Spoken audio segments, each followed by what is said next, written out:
Alors, on va poursuivre ce soir nos travaux et autres discussions, si vous le permettez, concernant le Canadien. Parce que il y a une affaire qui est extraordinaire, c'est que le sport national des Québécois, outre être le hockey, c'est évidemment de parler de hockey.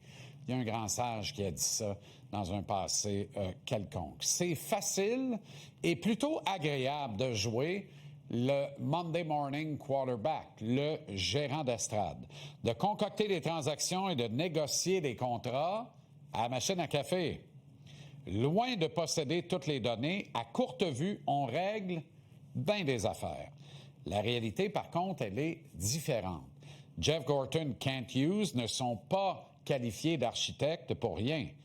Pour bâtir une équipe, ça prend un plan, une vision claire qui identifie les étapes à franchir afin de mener à bien le projet de championnat.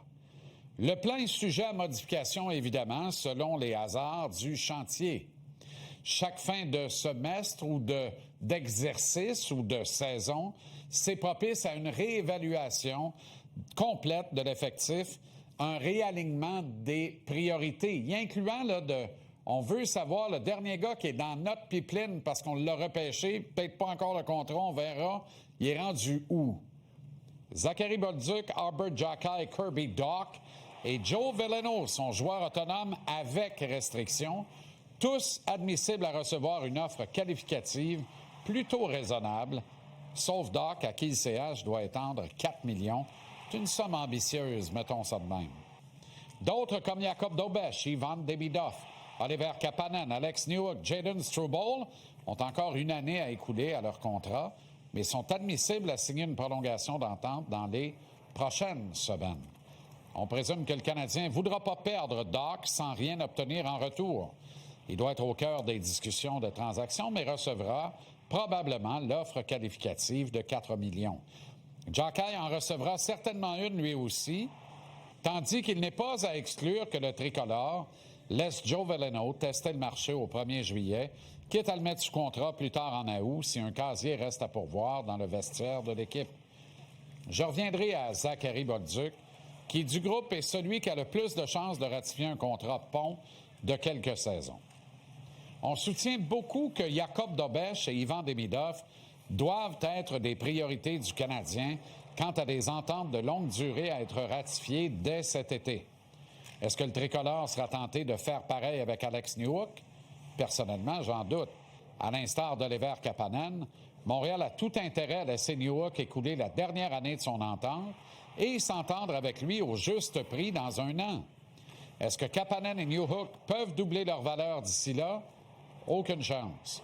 Peuvent-ils l'avoir baissé légèrement par rapport à une négociation qui se tiendrait dès maintenant? Je pense que c'est davantage plausible parce qu'il y a peu de chances que l'un et l'autre, si l'organisation fait bien ses devoirs, aient du temps de jeu de qualité sur un top 6. C'est ce que j'appelle donc le beau risque. Ce qui m'amène à Jakub Dobeš. Quel est le vrai plan de Gorton et Hughes avec le meilleur joueur du Canadien lors des dernières séries? Est-il clairement désormais le gardien d'avenir des décideurs?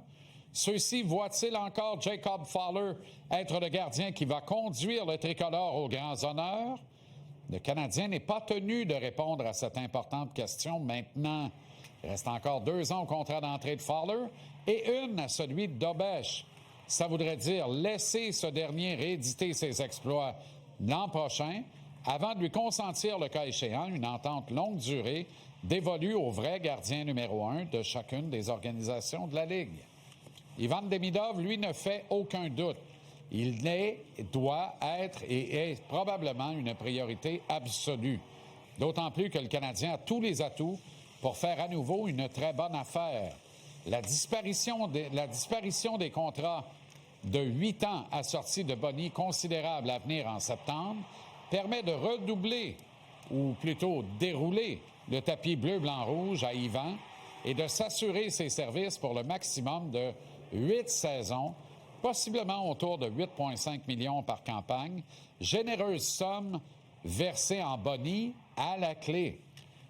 Je reviens à Zachary Bolduc maintenant. Je ne doute aucunement du bien que pense Gorton Hughes de l'ailier de puissance. Est-ce que Martin Saint-Louis en pense autant?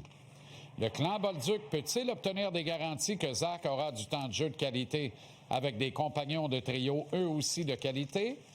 Personne ne fait ça. Ça ne s'écrit pas dans une entente contractuelle. Aucun doute que l'objectif de Zach est de demeurer avec le Canadien. J'en suis convaincu. Il veut gagner la Coupe Stanley ici à Montréal.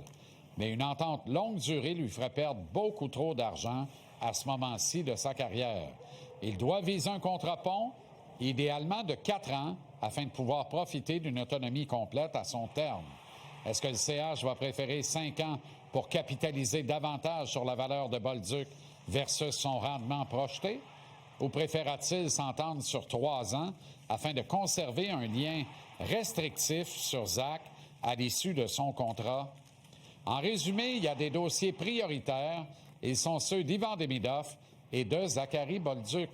Mais si le tricolore s'entend à long terme avec Jacob Dobeš, eh bien alors, c'est qu'il est devenu le gardien d'avenir de l'organisation, ni plus ni moins. Soyez donc pas déçus si Dobeš écoule la dernière année de son contrat d'entrée en 26-27, ce qui ne veut rien dire par rapport à son départ éventuel. Au contraire, on veut juste peut-être être vraiment rassuré avant de dire on va larguer éventuellement Jacob Fowler, en qui on a fondé tellement d'espoir. Tout le reste, là, une fois qu'on a dit ça, là, c'est jouable et de bien moindre impact dans le grand plan de Gorton Hughes & Associates.